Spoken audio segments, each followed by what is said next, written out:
Good morning, everybody. Lee Brower here, and welcome to this week's edition of Meaningful Monday. I am grateful to be here. I am glad to be here.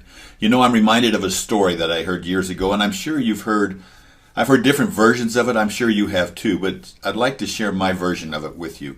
There was a little boy from India, and he found this little round white thing, and he didn't know what it was, and he ran to his guru and said, "What is this?"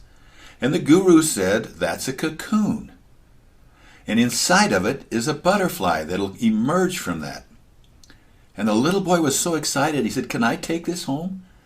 And he said, "Yes, but you need to understand something. There is a butterfly in there, and you cannot help it open up the cocoon. It's got to do that on its own.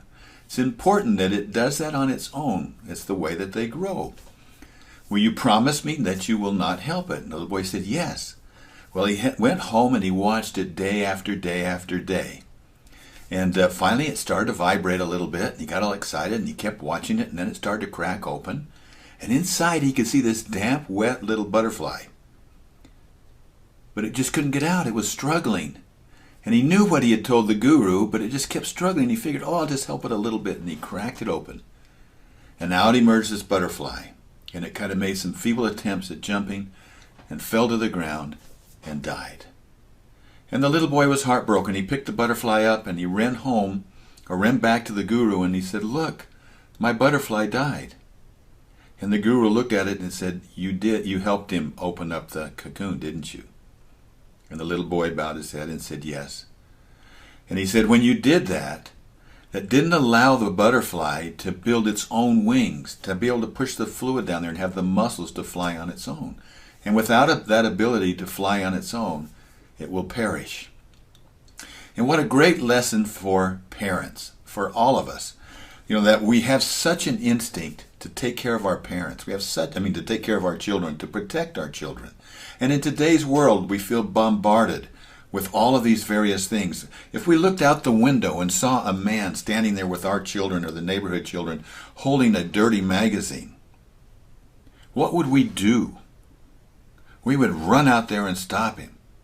But at the same time, today we could build walls a mile high, and over the top of it, into the internet, into our children's bedrooms, comes these same strangers, although bringing so much more than that.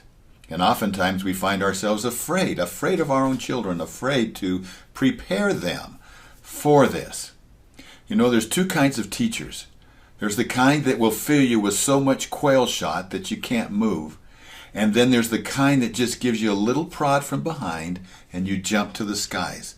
Now that's a Robert Frost quote. And Robert Frost also said that the rich father wishes he knew how to give his son the hardships that made him rich. And that's so true in our lives. We need to spend more time preparing our children, not so much protecting them.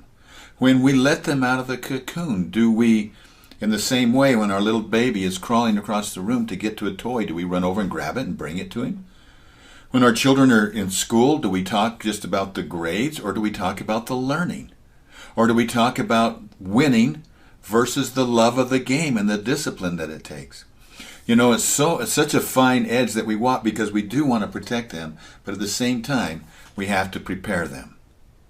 Sometimes we have to let them overcome to become. Thank you for spending this time with me. I'll talk to you next week. Bye-bye.